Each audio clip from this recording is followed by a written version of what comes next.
This podcast is brought to you by HEC Paris.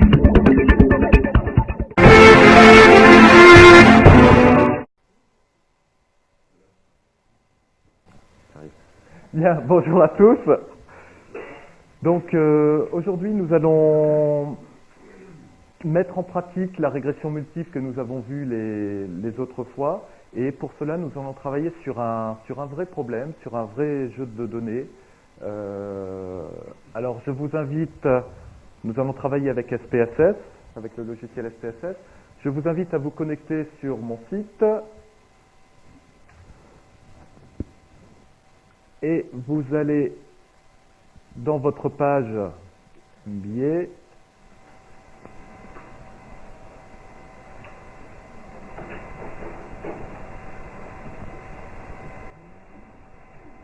Et je vous invite à télécharger et enregistrer le fichier SMOC. Donc nous allons aujourd'hui essayer de comprendre la qualité ou pas de la cigarette sur la santé des personnes. C'est un vrai jeu de données qui vient des États-Unis. Donc enregistrer ce fichier SMOC.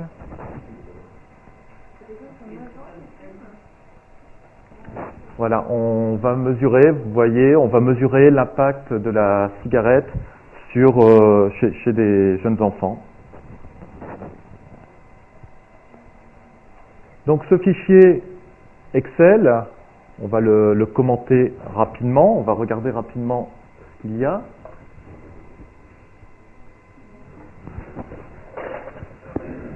Donc qu'est-ce qu'il y a comme variable? Déjà, combien d'individus? 654. Donc on voit n égale 654. J'ai 654 individus.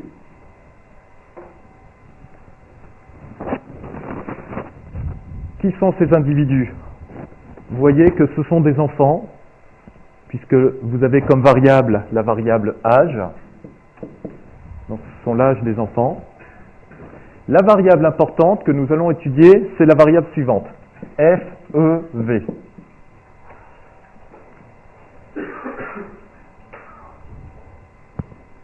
Alors, FEV, cette variable FEV, c'est le volume expiré. Vous connaissez peut-être ce test. Vous soufflez, on souffle et on va être capable de mesurer votre capacité thoracique. Donc, FEV, c'est le volume expiré. Qu'est-ce qu'il faut savoir sur le FEV au niveau santé? Plus cette variable est forte, meilleur ce sera. D'accord? Plus vous êtes en bonne santé. Donc FEV doit être a priori assez forte. Vous avez comme variable HT. HT, c'est la taille de mes jeunes. Vous avez la variable sexe. Donc c'est 0 pour les filles et 1 pour les garçons. Vous en doutez, hein?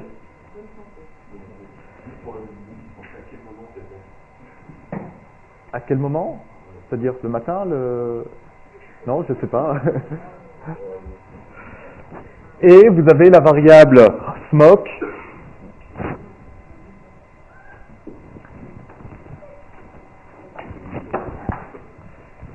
Merci. Vous avez la variable SMOC. Cette variable vaut 0 si c'est un non-fumeur et 1 si ce sont des fumeurs.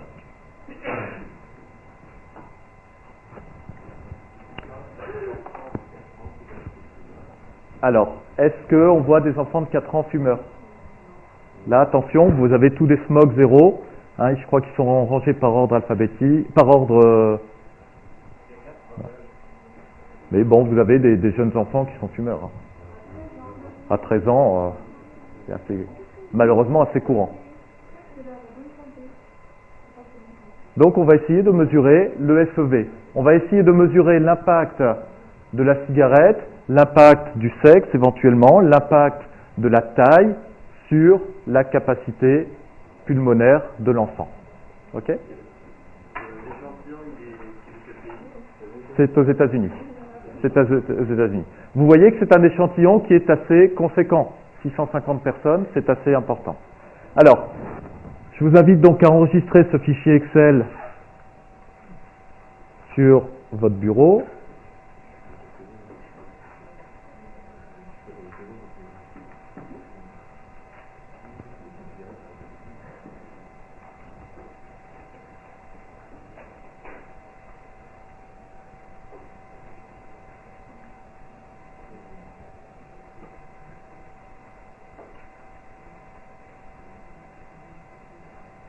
Et ensuite, vous allez l'ouvrir avec SPSS.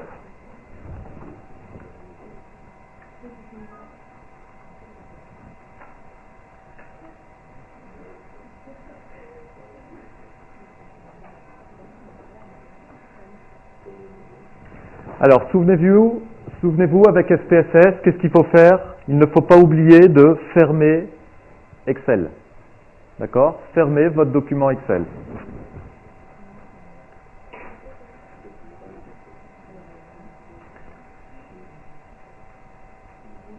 Et donc, fichier, ouvrir, données, et vous allez donc chercher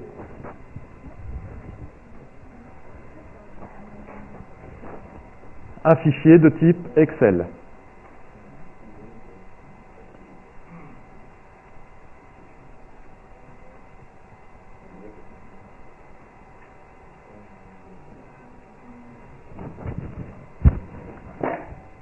Ok, donc tout le monde doit voir quelque chose de ce type-là.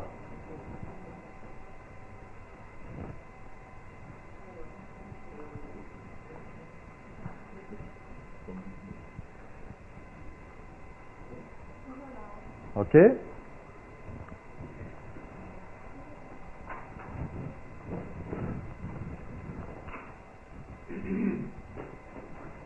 Alors, vous avez remarqué, lorsque vous avez vu ce fichier Excel, tout de suite, vous vous êtes posé la question, il y a des enfants fumeurs, à partir de quel âge, toutes ces choses-là. Donc, je vous invite à commencer à faire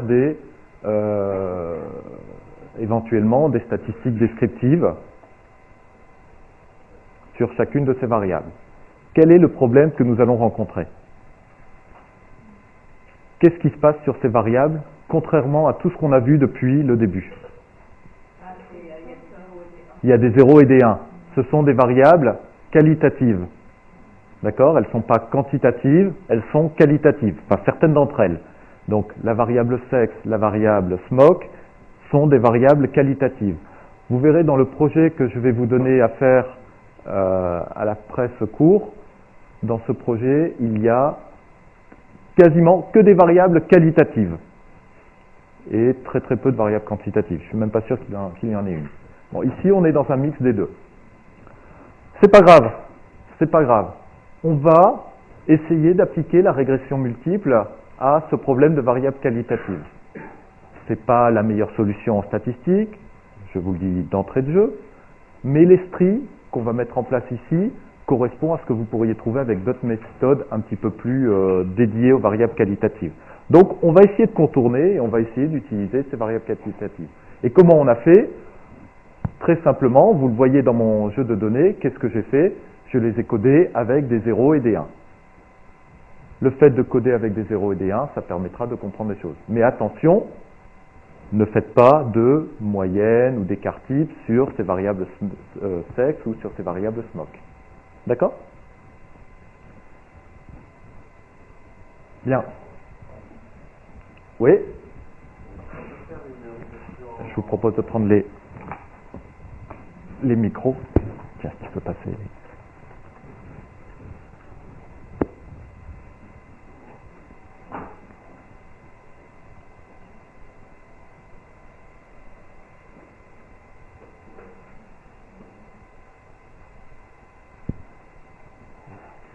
Lorsqu'on veut faire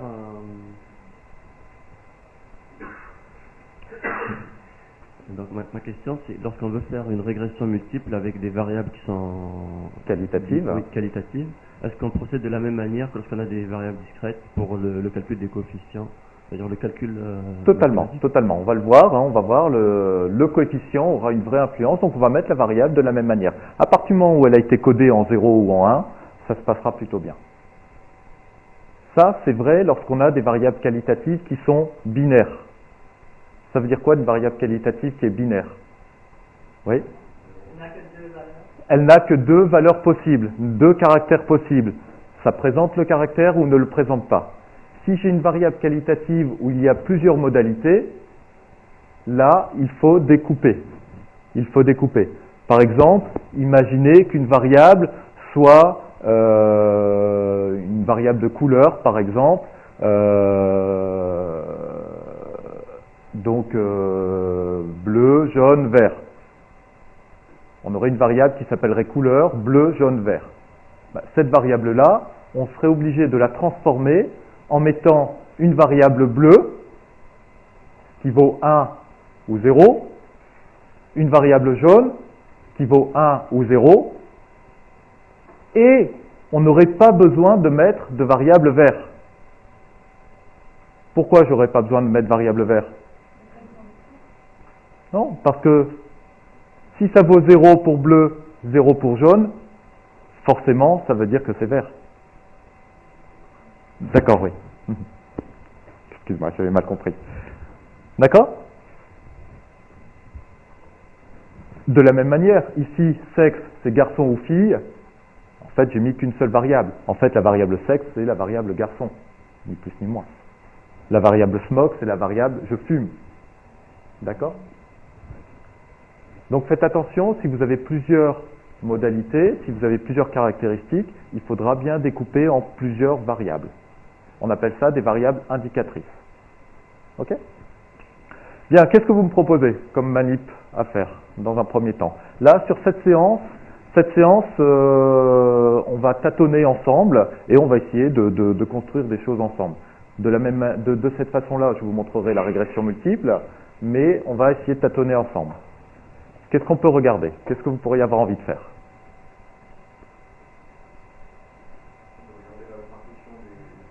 Alors, on peut essayer de regarder la répartition des fumeurs.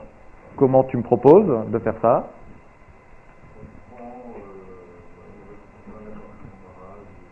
Ouais. Alors, comment tu as fait ça? Donc, regardez par âge. Tu peux venir manipuler ici, si tu veux. Mais moi aussi, hein, on y va à tâtons. Hein, l'idée, c'est de découvrir hein, ensemble. Alors, vas-y, fais-moi la... Alors, tu proposes de faire un graphe. Un histogramme?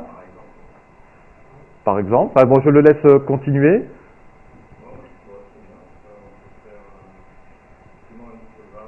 Alors, un histogramme.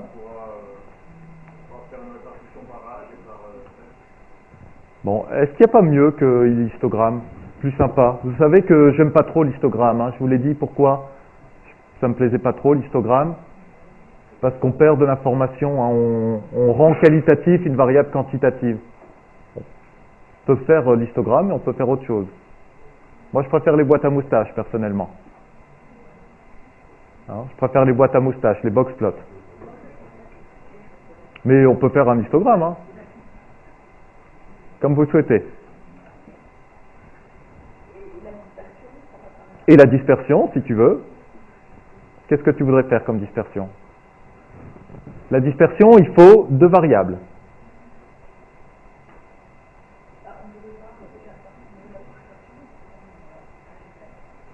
Ouais, alors quelle variable? Âge et sexe? Le problème, c'est qu'âge et sexe sont des variables, une qui sera quantitative, l'autre qui sera qualitative. Et pour dispersion, il faut deux variables quantitatives. Oui?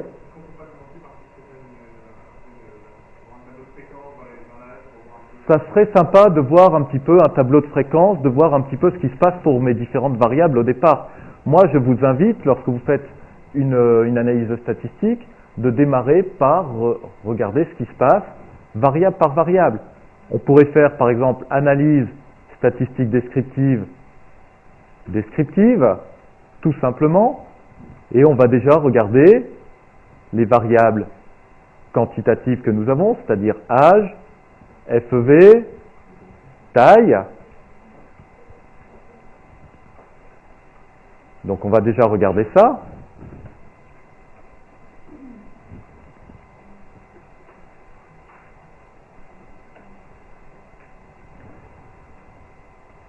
Déjà, ça nous permet de voir un petit peu, sur cette sortie SPSS, ça nous permet de voir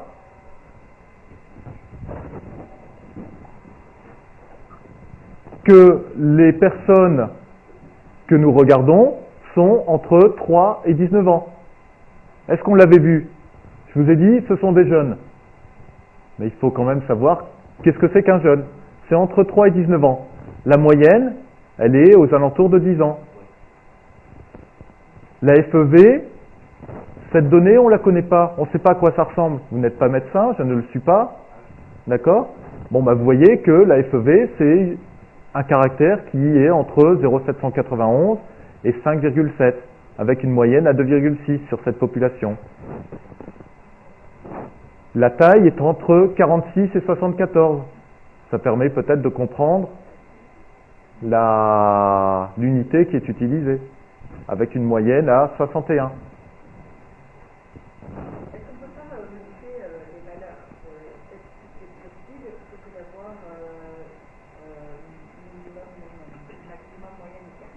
Oui. Alors, tu voudrais changer les statistiques descriptives, c'est possible. Statistiques descriptives, c'est possible de changer. Alors, voilà, dans les options, j'ai demandé la moyenne, on aurait pu rajouter la variance, on aurait pu rajouter la somme, on aurait pu rajouter la plage, et puis un certain nombre de choses que vous ne connaissez pas forcément. Donc on peut faire ça. Je vous montrerai comment aller plus loin encore tout à l'heure.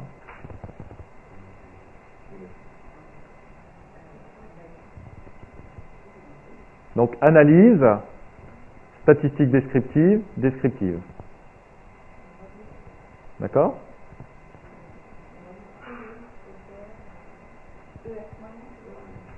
Écart standard moyen, on s'en moque. Enfin, on peut le faire, vous pouvez regarder. Donc là, tu vois, tu as la somme, si tu voulais la somme, tu as la variance.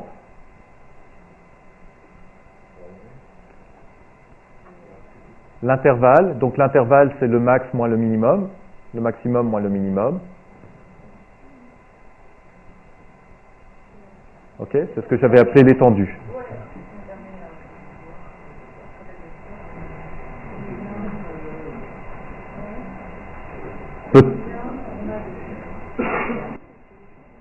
Non, parce que là j'ai fait que âge, FEV et hauteur.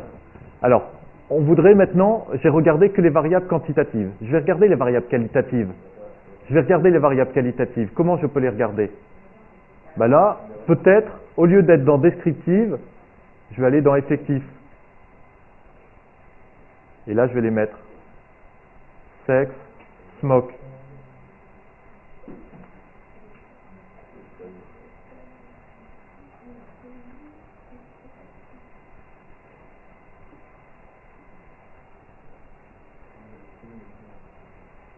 D'accord? Vous avez vu ce que j'ai fait? Analyse, statistique descriptive et effectif. D'accord? Effectif. Statistique descriptive, effectif. Et là, j'ai mis mes deux variables qualitatives. Et donc, vous voyez, dans ces deux variables qualitatives, ça me permet de savoir combien il y a de fumeurs, combien il y a de non-fumeurs.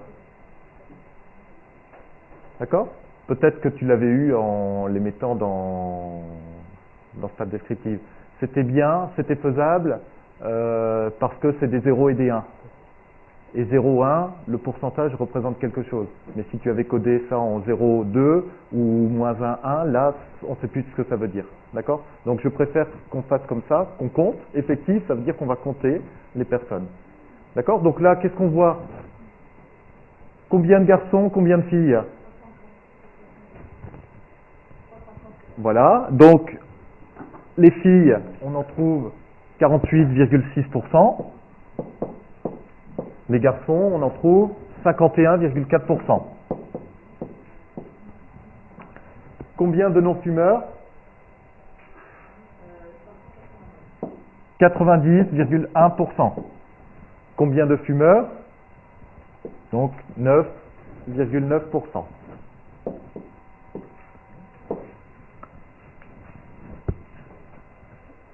On peut imaginer que cet échantillon, là, en voyant ces chiffres-là, on peut imaginer que cet échantillon est représentatif.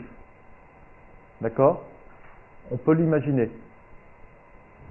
Déjà, il y a à peu près le même pourcentage de garçons et de filles, et j'ose espérer que ces chiffres de répartition de fumeurs soient bons. Oui?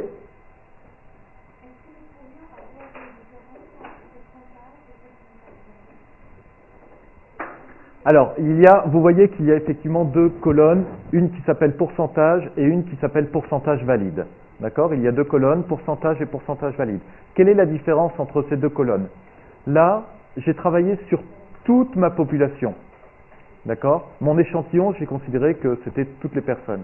Imaginons que je travaille que sur une partie de la population.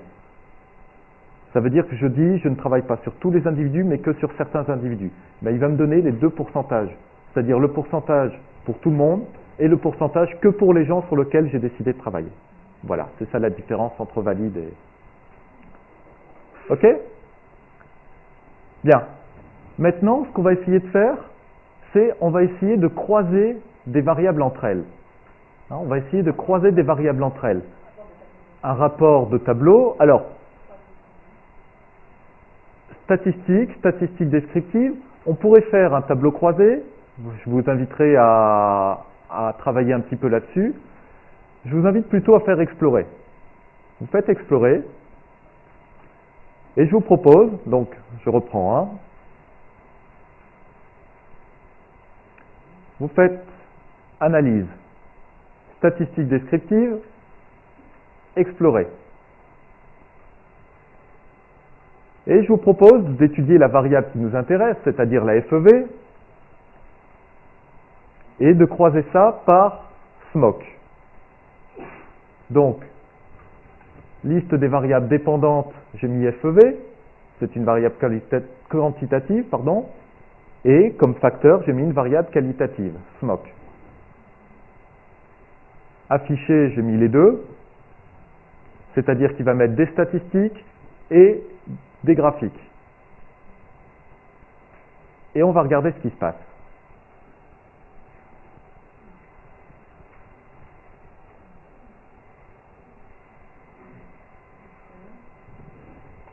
On va regarder ce qui se passe. Et on va essayer de commenter ce résultat. Vous voyez que là, dans cet onglet, là, lorsque je fais explorer, j'ai beaucoup plus d'informations que ce que j'ai fait initialement. Hein, par exemple, ça me met les intervalles de confiance. Ok? Donc j'ai les intervalles de confiance, ça c'est pas mal. Regardons l'intervalle de confiance. Alors, pour FEV, lorsque SMOC égale à 0. Qu'est-ce que ça veut dire SMOC égale à 0? Ça veut dire non-fumeur. Chez les non-fumeurs, SMOC égale à 0. Qu'est-ce que j'ai? J'ai X bar 1 qui vaut alors 2,56 et ça me donne un intervalle de confiance à 95% qui est compris entre 2,49 et 2,63. D'accord? Comment est calculé cet intervalle de confiance? Avec les formules que nous connaissons, x bar moins le fractile de la loi de Student, S sur racine de n. Chez les fumeurs, SMOC égale 1, x bar 2 égale Qu'est-ce que je vois? 3,27.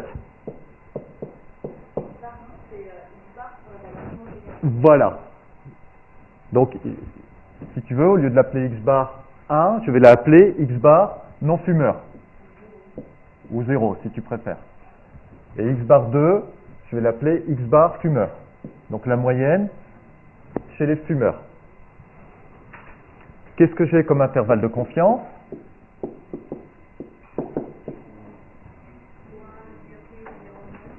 « 3,09 et 3,46. Qu'est-ce que je dis? Quelle est la conclusion? Quelle est la conclusion?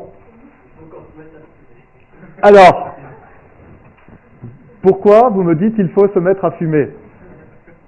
On a vu au départ que FEV, plus c'était grand, meilleur c'était. D'accord? Et là, je vois que l'intervalle de confiance ne se chevauche pas, ne se superpose pas. Donc si les intervalles de confiance ne se chevauchent pas, qu'est-ce que ça veut dire? Ça veut dire que la différence entre ces moyennes sont significatives. Je peux dire que la moyenne du FEV chez les fumeurs est meilleure que la moyenne chez les non-fumeurs. Donc, fumer est meilleur pour la santé. C'est enregistré, ça a été noté, c'est filmé. Mais voilà, vous voyez les dangers des statistiques. The only statistic you can trust are those you falsify yourself. Winston Churchill. Je ne triche pas, je n'ai rien falsifié. Est-ce que j'ai triché dans mes données? Non. Oh, c'est pas mon genre. Je n'ai pas triché dans mes données et je vous présente un résultat. Je vous présente une conclusion. Je vous dis, fumer est meilleur pour la santé. D'accord? Et là, vous me dites, ah bah oui, mais attention, peut-être qu'il y a plus de fumeurs âgés.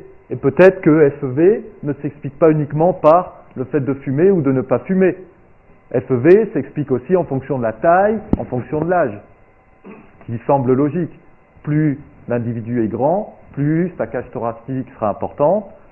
Et comme peut-être que les fumeurs sont plus âgés, ça s'explique. D'accord? Alors pour cela, je vous propose de commencer à regarder ça de manière graphique. On va regarder ça de manière graphique. Hein? Alors, si je veux changer le 95 pour le 99, je peux le faire. Je refais analyse, statistiques descriptives, explorer, et dans statistiques, tu vois, intervalle de confiance pour la moyenne, 95, je peux faire 99% par exemple. D'accord? Je peux avoir aussi les percentiles pour avoir le quartile.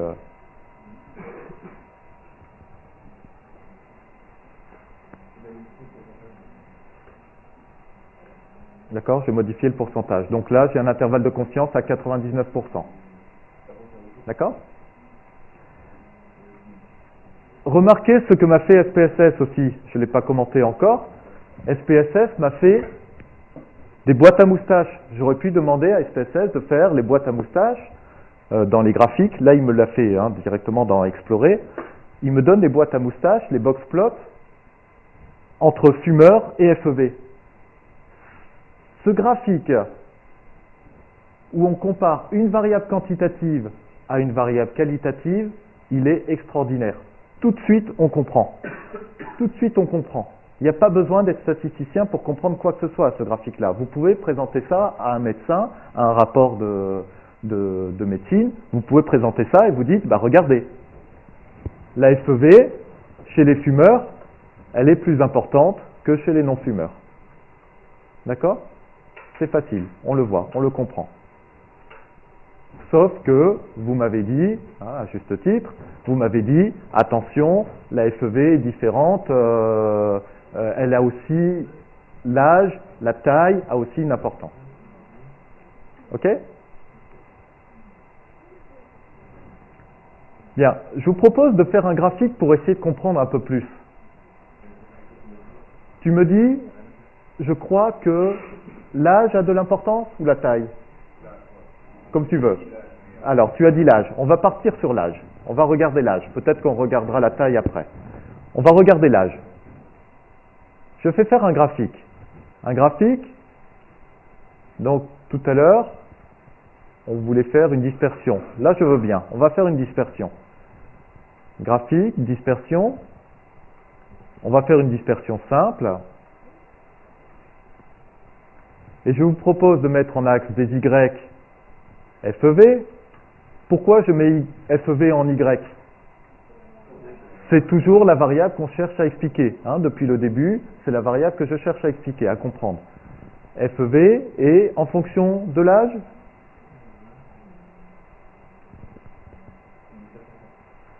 c'est une dispersion simple.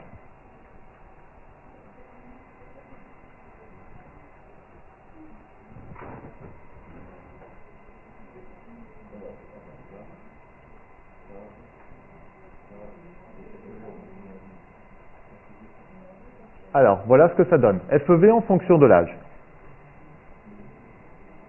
C'est magique. Et effectivement, sur ce graphique-là, je vois, lorsque je fais la FEV en fonction de l'âge, je vois que la FEV est plus importante chez des enfants plus âgés. Donc, peut-être que c'est judicieux ce qu'on voulait dire. Oui, Alix? Tu as ça? Ah! C'est embêtant d'avoir ça. C'est joli comme graphique. Qu'est-ce qui se passe avec ça? La même chose.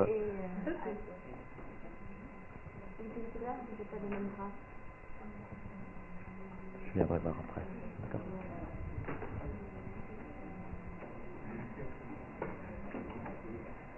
Tu avais une question là-bas? C'est possible de faire une sélection? Oui. C'est-à-dire de prendre par exemple tous les non-fumeurs ou les Alors, pour voir comment les graphes changent. Alors, effectivement, c'est là-dessus où je vais essayer de comprendre si je peux identifier les fumeurs et les non-fumeurs. Alors, on pourrait faire des sélections, c'est-à-dire faire le graphe pour les fumeurs et le graphe pour les non-fumeurs. Je vais proposer mieux même. Je vais faire les deux en même temps avec des couleurs différentes. Donc, on va refaire ce graphique. On va refaire ce graphique, donc graphe.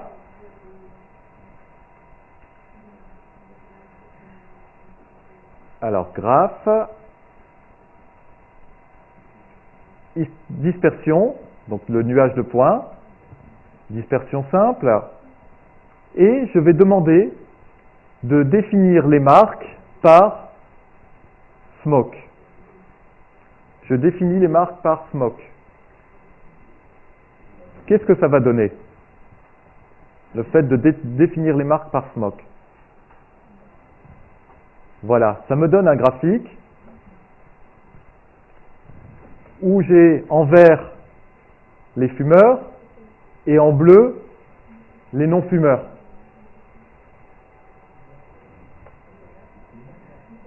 Et donc, on voit tout de suite quelque chose qu'on n'avait pas encore regardé depuis le début de notre étude, que effectivement les fumeurs sont plus âgés. Les fumeurs sont plus âgés. Peut-être que ça aurait été judicieux de regarder l'âge en fonction de cigarettes. On ne l'a pas fait, peut-être qu'on pourrait le refaire. Analyse, statistiques descriptives, explorer et regarder l'âge en fonction de fumer ou pas fumer. D'accord? On pourrait faire ça.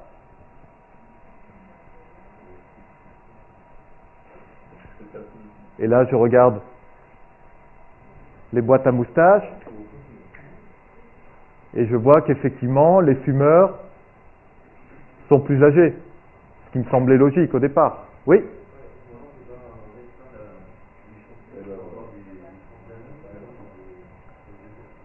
Alors, on peut essayer de restreindre, à ce moment-là, on peut essayer de regarder, on va regarder l'échantillon, c'est une idée, hein.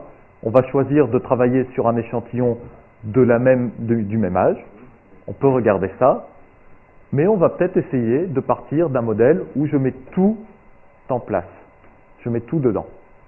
D'accord? Tout est possible, hein. Oui, mais je vais essayer de regarder le facteur de chacune, enfin, l'influence de chacun des facteurs. D'accord? Et je suis d'accord avec toi. Hein. Vous remarquez ce que je fais, ce que l'on fait.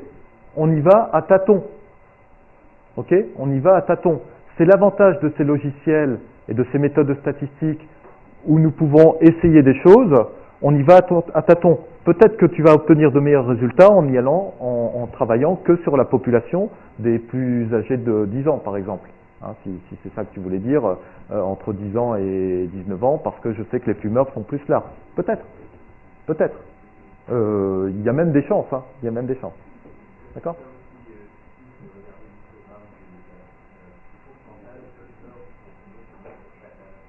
Et oui, ça serait sûrement utile de regarder âge par âge le pourcentage de fumeurs et de non-fumeurs. Oui. Donc je ne vais pas tout faire, bien évidemment, là, mais oui, on pourrait regarder le pourcentage de fumeurs et de non-fumeurs âge par âge. Puisque l'âge tel qu'il est donné, vous remarquez que l'âge il est donné de manière discrète. Donc même si c'est une variable quantitative, c'est discret. C'est 3 ans, 4 ans, 5 ans, 6 ans, et il n'a pas été codé de manière continue. Contrairement à la taille. Ok? Je voudrais juste revenir, ça c'est un petit truc pour lorsque vous aurez des projets à faire, je voudrais revenir sur ce type de graphique. Sur le graphique où vous avez FEV en fonction de l'âge. Lorsque vous aurez des projets à faire, et je crois que vous avez un projet à faire prochainement, si vous cliquez 2 fois sur ce graphique, vous avez un éditeur de diagrammes. Et là, vous pouvez commencer à vous amuser, à changer les couleurs. Par exemple, si je clique sur Smoke, je peux lui dire, au lieu d'être en bleu, on va le laisser en bleu, par exemple, ou... Non, c'est plutôt les fumeurs qu'on va mettre en rouge. Les fumeurs, on va les mettre en rouge. Appliquer. Et, au lieu de mettre un rond, je peux lui mettre une étoile. Et je peux le mettre un peu plus grand.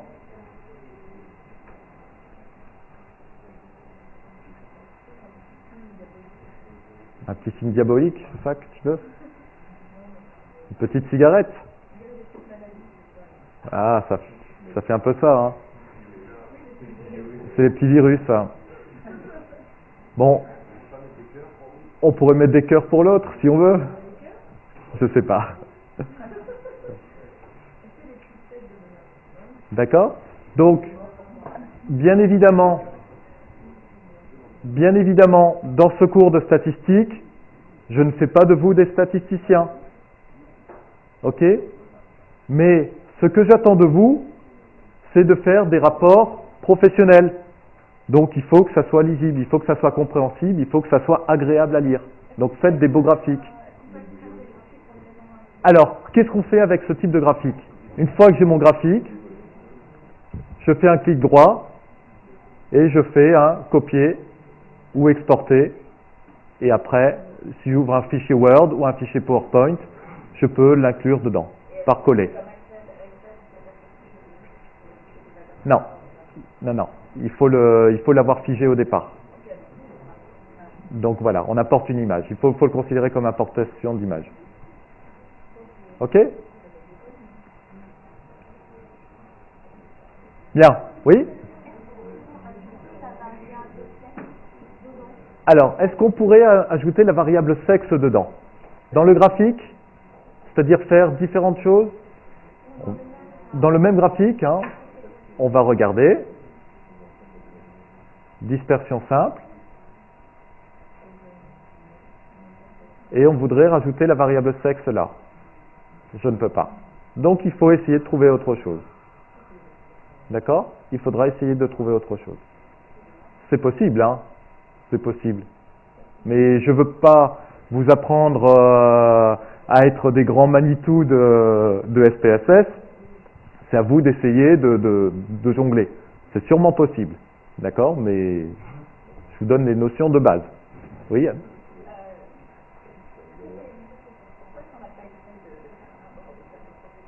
Mais on peut faire un rapport de croisée dynamique. On peut. Je l'attendrai d'ailleurs. Dans un projet, je l'attendrai. Bien évidemment. Bien évidemment.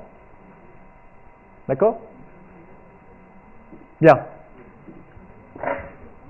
Donc vous voyez que cette partie descriptive initiale, elle est importante. Ok? Oui? Mais bien sûr, on peut toujours m'interroger. Bien sûr, bien sûr. Je l'attends aussi. Je l'attends aussi. Hein, lorsque vous aurez vos projets à faire, n'hésitez pas à venir à me solliciter. Hein. Ne me sollicitez pas pour le fonctionnement de SPSS. J'en sais pas plus que vous et surtout, je ne chercherai pas à vous en dire plus. Voilà. Mais par contre, sur des orientations un peu statistiques ou des questions, oui, n'hésitez pas. Bon, SPSS, c'est facile. Hein. D'accord? Alors, je vous propose, je vais vous montrer quand même, parce que je vous montre quelques clés de SPSS, je vous propose maintenant d'essayer de faire une régression multiple. L'autre jour, on avait fait une régression simple. Vous vous souvenez? On avait fait analyse, régression, analyse, régression linéaire. D'accord? Analyse, régression linéaire. Et comme variable à expliquer, variable dépendante, je mets la FEV. Et dans un premier temps, je vous propose de mettre FEV en fonction de la hauteur, par exemple. FEV en fonction de la hauteur, de la taille. On va faire que ça. FEV en fonction de la hauteur.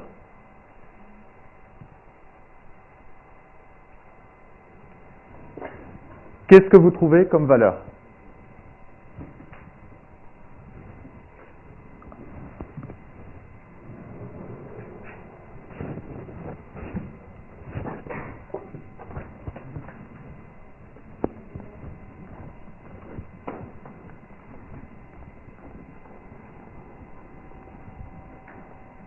Alors, FEV en fonction de hauteur. Qu'est-ce qu'on va écrire comme modèle? FEV égale, je vais baisser mon tableau.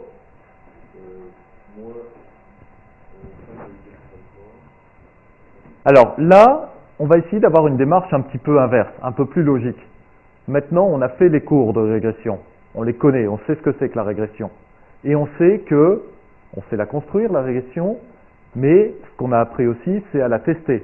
Est-ce que la régression, elle est bonne ou pas? D'accord? Donc, avant d'aller m'écrire un résultat, on va regarder si ça se passe bien ou pas, s'il est bon ou pas.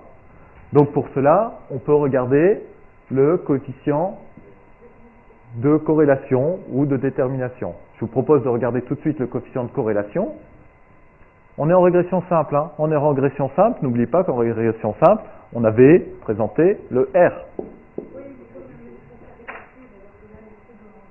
Est-ce qu'il faut faire des calculs?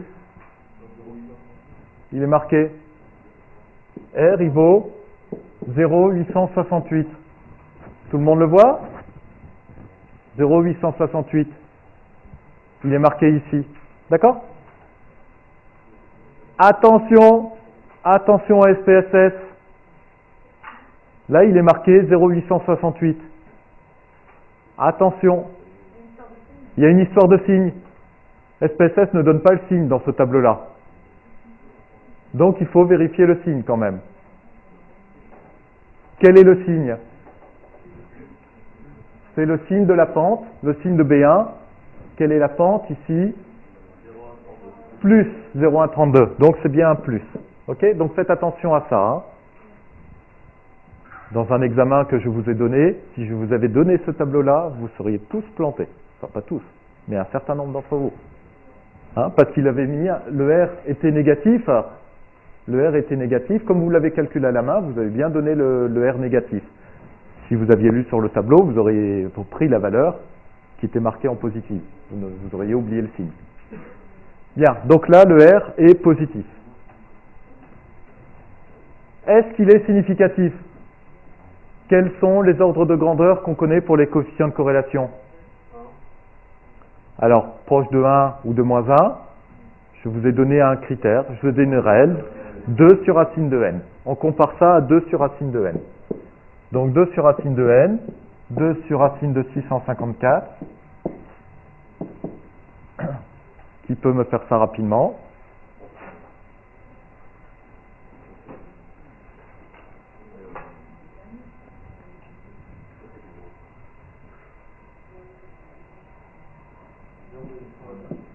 0,125?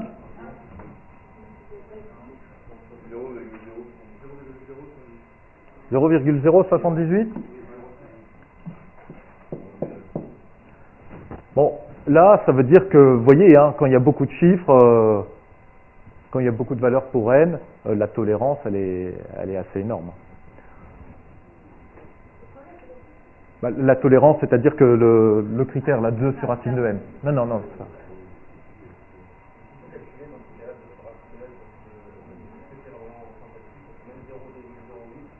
On se dit que c'est pas énorme, hein, d'accord? Bon, ça permet quand même de voir.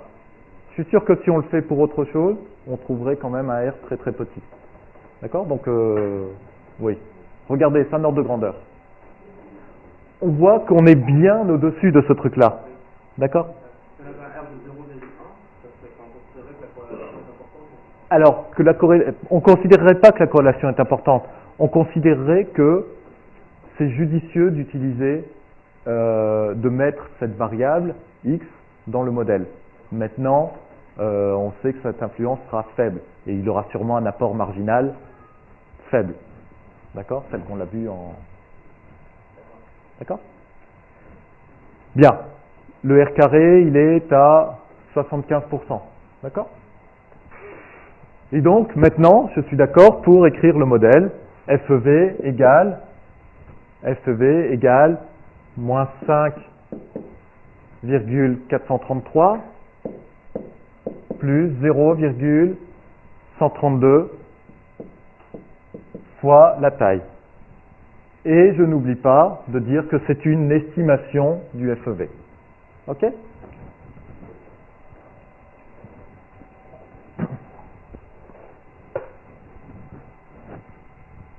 D'accord? Bon, ça, c'est bien gentil. C'est des choses faciles à faire. Maintenant, on sait faire beaucoup mieux, puisqu'on se doute qu'il y a plusieurs critères là-dedans. Et donc, on va essayer de tout mettre dans mon domaine, dans mon modèle. Je vous propose de faire maintenant, de refaire cette régression, mais en faisant maintenant une régression multiple. Donc, régression multiple, analyse, régression linéaire. Analyse, régression linéaire. Et là, qu'est-ce que je fais? Je l'ai mis. C'est exactement pareil, hein, c'est pas plus compliqué. Donc je vais rajouter l'âge dans mes variables indépendantes. Hauteur, je l'ai déjà mis. Je vais mettre le sexe et je vais mettre smoke.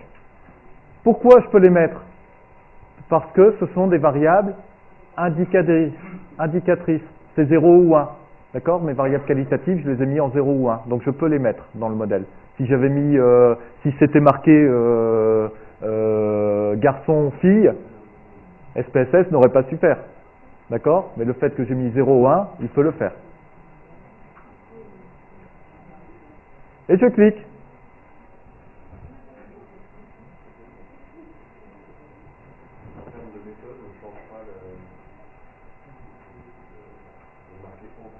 On le fera après. On y arrive. On y arrive. D'accord?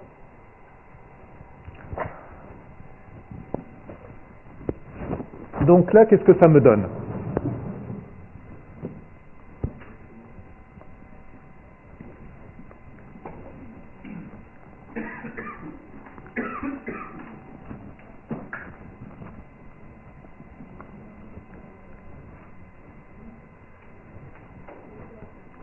Qu'est-ce que ça donne?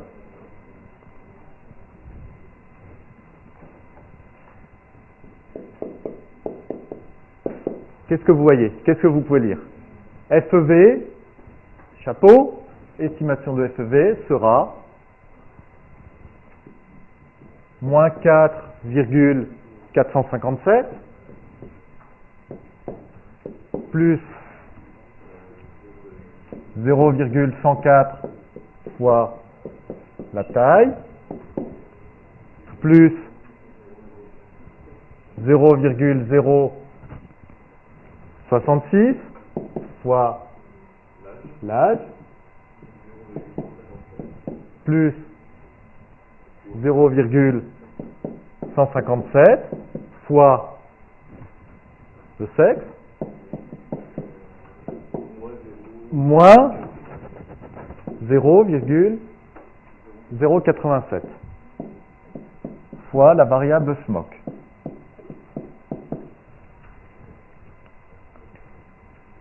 D'accord?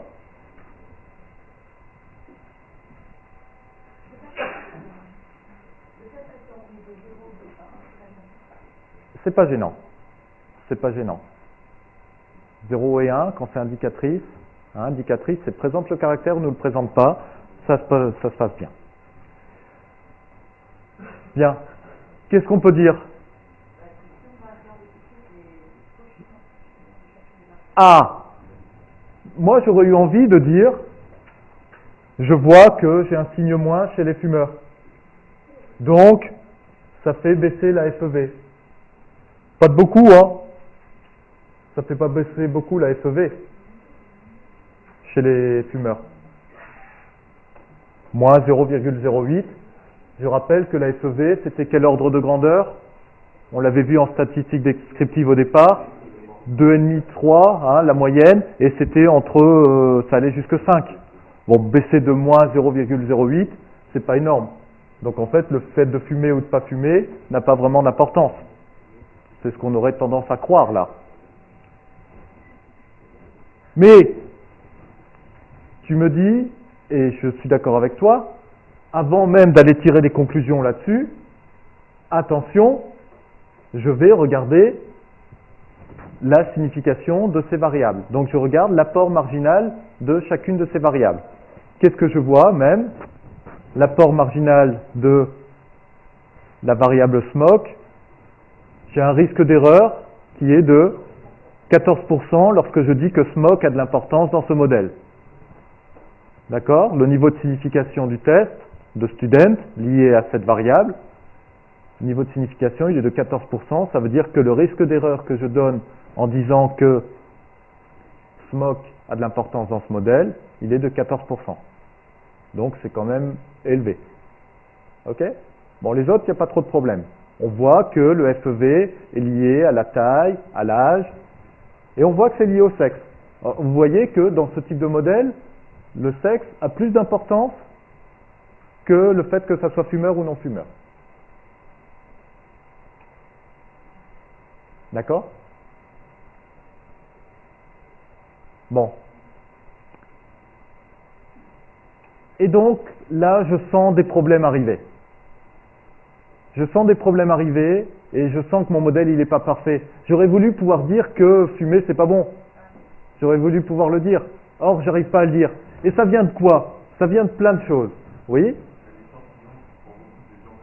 Alors, ça vient du fait que l'échantillon prend beaucoup de gens très jeunes par rapport aux autres personnes. C'est un peu ce que tu remarquais tout à l'heure. Tout à l'heure, tu m'as dit, est-ce qu'on peut pas limiter l'échantillon à des personnes plus âgées, donc qui seraient plus comparables entre elles? C'est une manière, c'est une possibilité. Le problème vient de là. Oui, autre possibilité peut-être ou autre?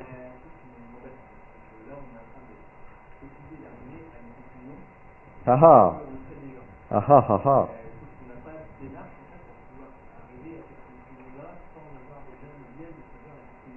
Et là, on est dans un vrai problème. On est dans un vrai problème philosophique des statistiques, de l'utilisation des statistiques. Tu me dis que je suis en train de vouloir arriver à une conclusion et que je suis en train de triturer mes modèles pour arriver à la bonne conclusion. D'accord? Tu m'accuses aussi, toi, hein, de me dire attention. Alors, justement, cet exercice pédagogique a deux objectifs. Je ne vais pas me cacher en disant que, et ça je vous l'ai dit dès le début de mon cours, que ça peut, donc c'est mal de filmer, ça vous le savez, mais que l'usage des statistiques, effectivement, l'objectif de ce cours, c'est de vous montrer qu'il faut être prudent par rapport à ce qu'on vous montre. Donc là, par exemple, si quelqu'un vous montre ce modèle-là, il vous dit fumer a moins d'importance que le sexe, donc allez-y, fumons pour les gamins. Bon, vous pouvez être critique. D'accord? Parce que tu as tes convictions, peut-être, ou peut-être pas, mais tu as tes convictions de dire non, fumer pour les gamins, c'est pas bon. Donc je me méfie. Ok? Ça, donc, et tu peux critiquer ce modèle parce que tu dis attention, il est un peu limite. La deuxième chose, c'est, je ne vous cache pas qu'on va essayer de trouver, ce que je veux, c'est montrer comment améliorer des modèles. Et comme je sais, là, a priori, je connais le résultat, je connais que le fait de fumer a de l'importance, je veux vous montrer comment on peut améliorer ces modèles pour y arriver à ce résultat-là, parce que je le connais. Mais si je ne le connais pas, ou si je fais pour arriver à la conclusion qui m'intéresse, là, ça devient dangereux. D'accord ? Tu as un nouveau produit à lancer, ouais. Si tu n'as pas d'idée, ce que je veux te montrer par rapport à ça, c'est que il faut faire des modèles un petit peu plus fins, qu'il y a la possibilité de faire des modèles un peu plus fins, et qu'il ne faut pas croire forcément aux tout premiers modèles qui sont sortis. Vous voyez qu'on a déjà bien amélioré. Là, le tout premier modèle me disait, la première conclusion que je vous ai donnée, c'est fumer, c'est bon pour la santé. Là, je vous dis, fumer, ça n'a pas vraiment d'importance. D'accord ? Ce qui est déjà mieux.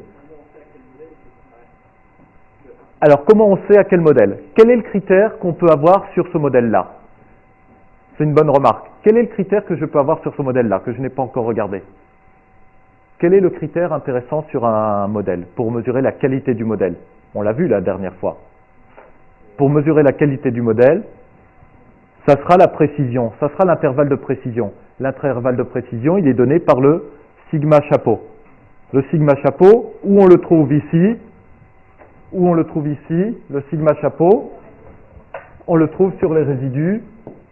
Alors, sigma chapeau carré, on le trouve sur les résidus, c'est 0,170. Et donc, sigma chapeau, et vous le trouvez dans erreur standard de l'estimation. Vous voyez, tout en haut, erreur standard de l'estimation. Et on a un sigma chapeau de 0,41. Je le montre sur SPSS. J'ai trouvé sigma chapeau carré ici à 0,170 et je trouve l'erreur standard de l'estimation, c'est-à-dire le sigma chapeau ici 0,41. Donc ça veut dire que mon modèle, il est précis à plus ou moins 2 fois sigma chapeau. Ok ? Ça vient de la loi normale, ça vient du fait que le résidu, il a un caractère qui suit une loi normale, c'est un comportement de variable qui suit une loi normale. 95% des valeurs sont compris entre moins 2 écarts types et plus 2 écarts types. Donc là, je suis à plus ou moins 2 fois ça.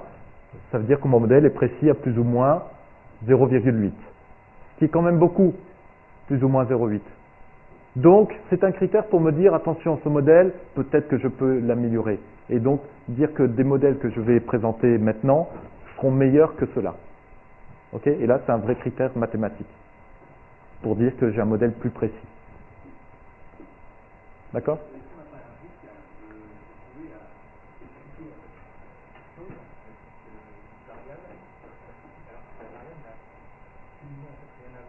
Alors, le risque, il est là. Pour l'instant, qu'est-ce que je n'ai pas encore fait non plus ? Je n'ai pas choisi les variables que j'allais utiliser dans le modèle. Je n'ai pas fait de méthode pas à pas descendante, par exemple, qui me permettent de retirer des variables. Et effectivement, je vais peut-être retirer des variables. Là, je vais essayer d'en introduire des nouvelles. C'est pour ça que je ne le fais pas tout de suite, mais je vais essayer d'introduire de nouvelles variables dans mon modèle. Et on va voir lesquelles sont judicieuses, lesquelles ne le sont pas. D'accord ? Mais après, tu as raison, je vais retirer des variables. Et donc, retirer les variables qui ne m'intéressent, enfin, pas qui ne m'intéressent pas, c'est qui ne sont pas significatives dans le modèle. Alors, est-ce qu'on n'a pas oublié une variable ? Là, j'imagine que j'ai oublié une variable. Ça vient du fait de sa remarque tout à l'heure. Ça vient du fait que je vois que là, si je regarde ce graphique-là, je vois que l'âge, il est plus que les fumeurs sont plus chez les âgés, et donc il y a une interaction entre l'âge et le fait d'être fumeur. Donc il faut que je prenne en compte cette interaction. Donc ce graphique-là me permet de me dire, il me manque une variable. Après, il peut y avoir des variables, et cette variable, je vais pouvoir la construire. Tu vas voir, dans quelques minutes, je vais la construire. Mais il peut y avoir d'autres variables qui ne sont pas là. Et là, j'ai pas de moyen de le voir. J'ai pas moyen de le voir. Oui, j'ai plusieurs questions, oui. Il n'y a pas de question stupide.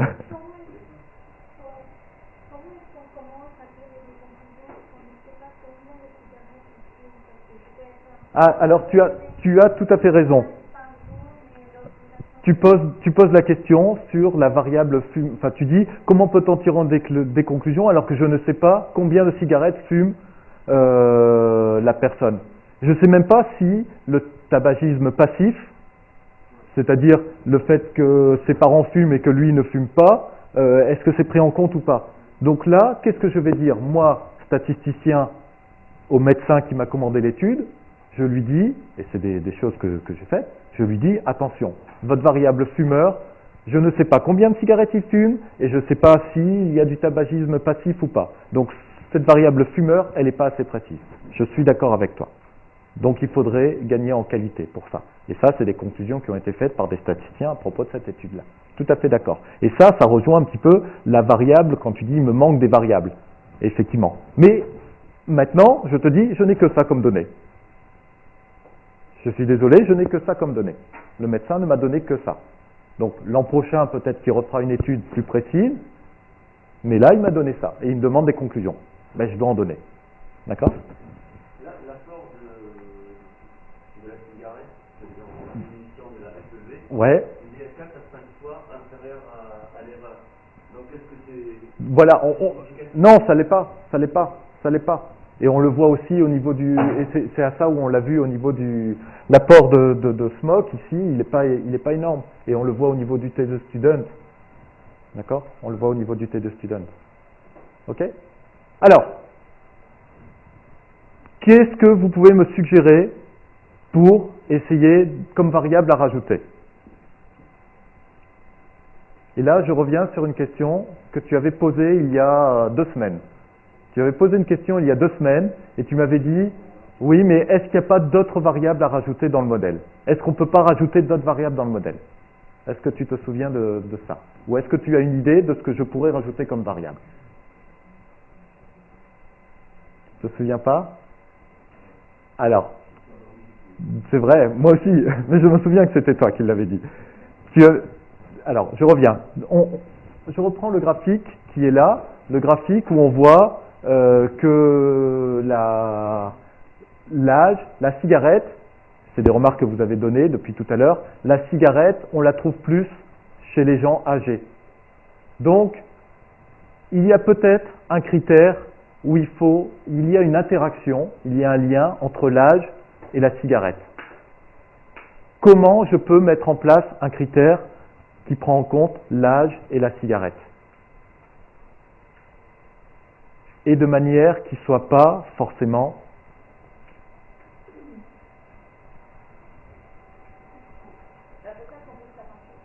Alors, on pourrait faire un filtre. On pourrait faire un filtre. En regardant le plus petit âge des fumeurs. Donc ça, c'est une suggestion qu'il avait faite tout à l'heure, globalement, de dire on va travailler sur un échantillon.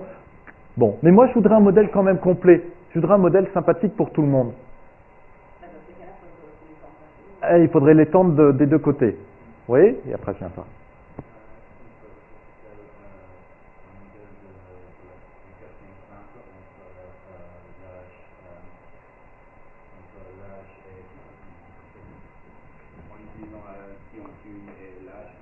Oui, on va essayer de prendre un modèle où, si on fume et l'âge, on va essayer de le prendre. Comment on peut faire? Là, vous voyez mon modèle. Mon modèle, j'ai dans mes coefficients, il est de la forme B0 plus, plusieurs choses, mais notamment B1 fois âge plus B2 fois smoke. Ça, c'est un modèle linéaire. Et je vois qu'il n'est pas satisfaisant. Et je voudrais pouvoir le compléter. Par quoi? Quelque chose qui prenne en compte et l'âge et la cigarette. On peut essayer d'utiliser la moyenne des fumeurs pour chaque tranche d'âge. Alors, on pourrait faire des choses comme ça. On va faire encore plus simple. On va faire encore plus simple. On va prendre une variable où je vais tout mettre dedans. Qui prend en compte et l'âge et la cigarette. Alors, je vais vous faire un petit dessin, et peut-être que... Oui, à moins qu'elle est...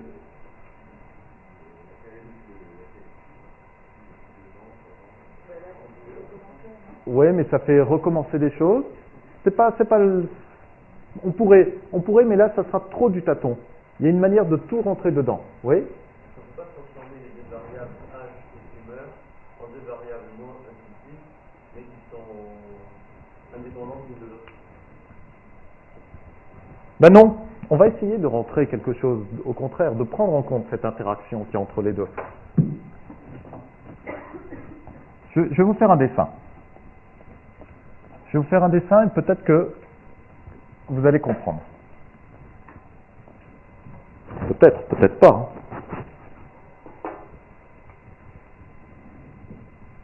Imaginez que j'ai un nuage de points comme ceci. Ça, c'est pour les fumeurs. Et comme ceci pour les autres. Imaginez que j'ai ces nuages de points qui sont comme ça. FEV en fonction de l'âge. Et j'ai mis en bleu les non-fumeurs et les rouges les fumeurs, par exemple. Imaginez que j'ai quelque chose comme ça. C'est un petit peu ce que... Enfin là c'est un peu plus compliqué, mais imaginez que j'ai quelque chose comme ça. Qu'est-ce que ça peut me suggérer? Qu'est-ce que je vois? Qu'est-ce que j'imagine? Ouais. Les droites ne sont pas les mêmes. Il y a une droite par personne. Les droites ne sont pas les mêmes. Les droites ne sont pas les mêmes, ça veut dire que les pentes ne sont pas les mêmes. Et du coup, le résultat de la régression linéaire que je vais avoir, la régression que je vais avoir, elle va me donner quelque chose comme ça. Et c'est pas satisfaisant. Je voudrais quelque chose qui puisse me donner quelque chose là et quelque chose là. Comment je peux faire? Je vous donne la solution. Je vais rajouter une variable. Que je vais appeler x3. Cette variable, je vais faire le produit des deux. Je vais faire le produit de âge par smoke. Je vais multiplier âge par smoke. Je fais ce produit des deux. Qu'est-ce que ça veut dire si je fais ça? Voilà, comme smoke est égal à 0 pour les non-fumeurs, qu'est-ce qui va se passer? Ça voudra dire que pour smoke égal à 0, je vais avoir un modèle de la forme FEV égale B0 plus B1 âge.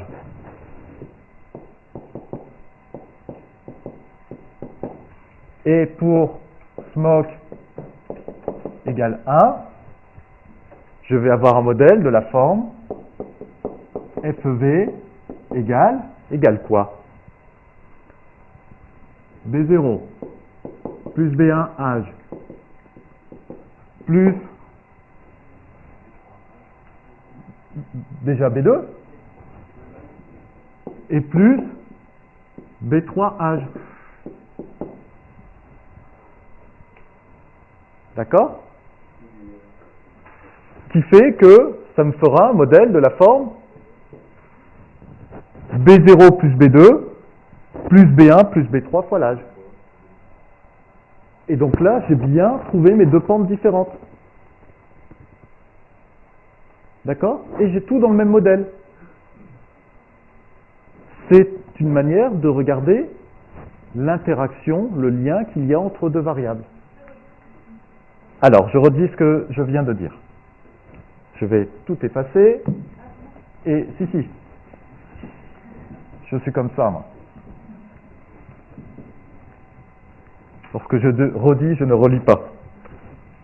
Alors, je vous dis, si je mets en place un modèle de la forme FEV chapeau égale B0 plus B1 fois l'âge, plus B2 fois smoke, plus B3,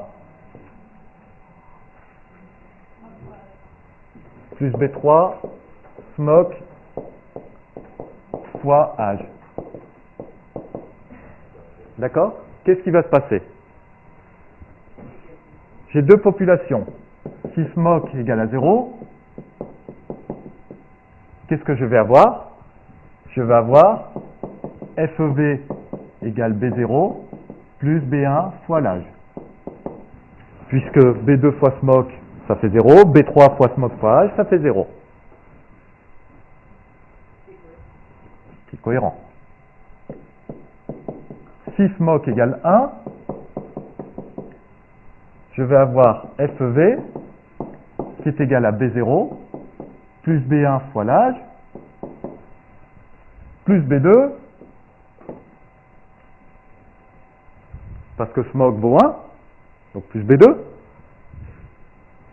et plus B3 âge. Lorsque je résume ça, ça fait quoi? Ça fait B0 plus B2 plus B1 plus B3 fois l'âge.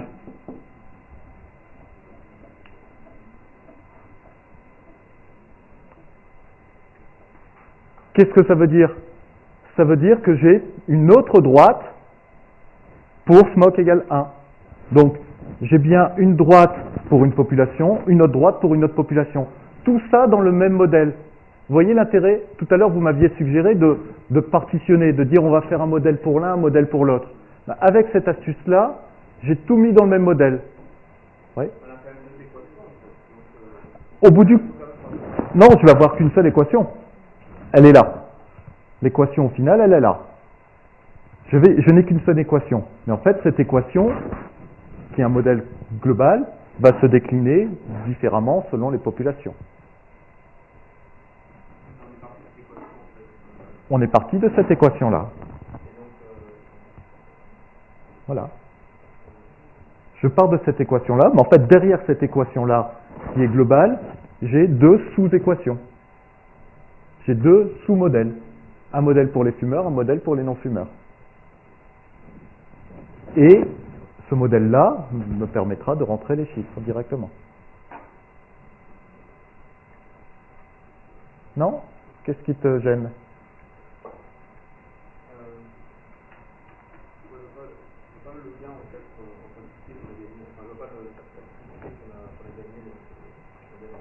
Ben, ce que je vais regarder, c'est... Là, je peux... Si je faisais deux sous-équations directement, deux modèles, deux sous-modèles, je ne sais pas si c'est judicieux de le faire. Là, avec ça, je vais voir tout de suite si c'est judicieux. Est-ce que B3 est important? Est-ce que j'ai un apport marginal important? Si je ne l'ai pas, bon, ben, je vois que ce n'était pas judicieux de le faire. Tu vois? Ça répond plus à ta question. Alors, j'avais une question là, une question là. Méthode de prendre les variables Ouais. entre elles. Est-ce que c'est vu au fait qu'on a une variable binaire ici? Alors, Si ce n'est pas le cas, pourquoi on n'utilise pas, vu qu'on est passé au produit, pourquoi on n'utilise pas l'âge au carré dans les autres Alors, variables au carré? bonne remarque. Il y a deux possibilités. Effectivement, on peut imaginer que ces méthodes-là, ça c'est une bonne méthode, si c'est binaire, c'est intéressant pour regarder l'interaction entre deux variables. Mais oui, on peut utiliser âge au carré, on peut utiliser taille au carré, on peut faire tout ça. La régression simple, quel était le problème de la régression simple? C'est que c'était une droite, y égale à x plus b. Donc trop simple, c'est linéaire. Si j'avais voulu un modèle polynomial, si je sentais que c'était quelque chose de la forme en carré, comment je peux faire? Si je vois un nuage de points de ce type-là, si je vois un nuage de points de ce type-là, qu'est-ce que je vais faire? Je vois qu'il y a quelque chose. Pourtant, si je fais une régression simple, linéaire, qu'est-ce que ça va me donner? Ça va me donner un truc comme ça. Donc, n'importe quoi. Or, je vois qu'il y a quelque chose. Et je n'étais pas capable de le faire avec la régression simple. Avec la régression multiple, je vais être capable de le faire. Si je mets en place un modèle de la forme FEV, chapeau égale B0, plus B1, je ne sais pas moi si c'est l'âge, âge, plus B2, âge au carré, âge fois âge. Ça, c'est un modèle de régression multiple. j'ai rajouté cette variable h fois âge. Et ben voilà. Là, le modèle, il va sortir. Donc la régression multiple me permet de faire tout ça. Et après, d'aller tester chacun de ces coefficients. OK? Alors, on ne va pas le faire parce qu'on n'a plus le temps, mais je vais vous montrer rapidement des conclusions qu'on... J'avais donné ça en projet. Alors, ce n'était pas un projet, c'était un groupe qui m'avait fait ça. Ils avaient une journée pour le faire. Je leur avais donné le SMOC le matin, et le soir, il fallait qu'ils me donnent des conclusions. Et je vais vous montrer ce qu'ils ont sorti. Alors, où est-ce que j'ai ça? Où est-ce que j'ai ça?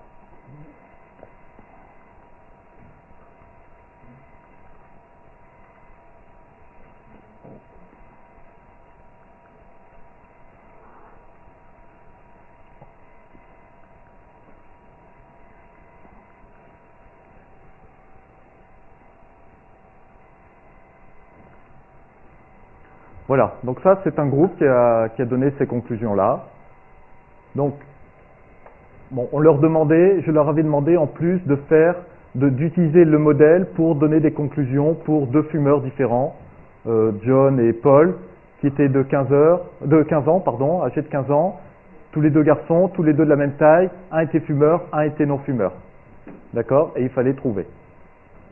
Bon. Ils sont bien amusés d'ailleurs. Bon, ils ont expliqué leur affaire, ils ont trouvé des choses, FEV en fonction de l'âge, ainsi de suite, ainsi de suite, ainsi de suite. Bon. Et voilà. Donc ils voyaient que ce n'était pas significatif. Donc là, c'est le modèle complet que nous avions regardé tout à l'heure. Et donc, on voit qu'il n'y a pas grand-chose. Ben voilà ce genre de modèle qu'ils ont essayé.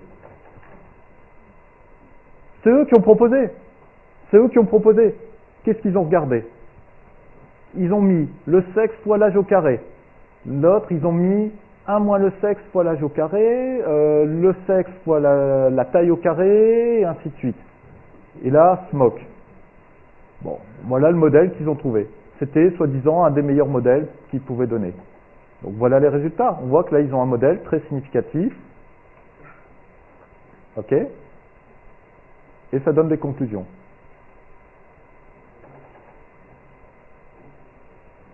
Je dois avoir d'autres groupes. Alors, je vais regarder si je les ai là.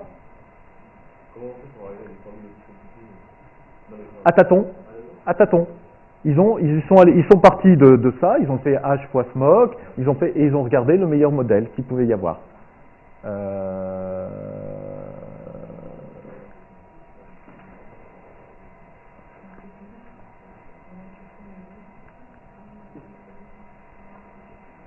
Non, j'ai pas l'autre groupe.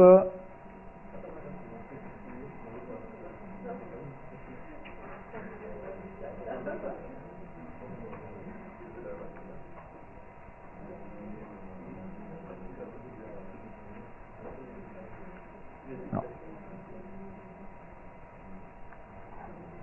Bon, j'ai pas les autres conclusions. Moi, ce que je peux vous dire, c'est que si on met un modèle en fonction de H fois SMOC, de taille fois SMOC, de taille au carré, ben on voit que là on a des critères importants. Par contre, le critère SMOC, il n'a pas forcément d'influence. Il l'a dans H fois SMOC. Et ça revient aux remarques que vous aviez faites tout à l'heure. Et du coup, j'ai réussi à tout mettre dans le modèle.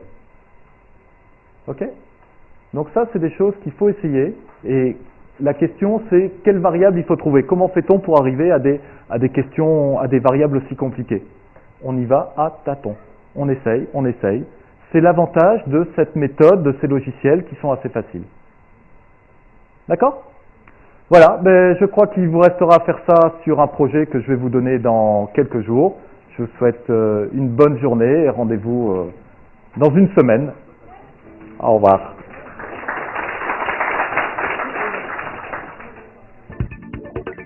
Please visit us at www.atc.edu.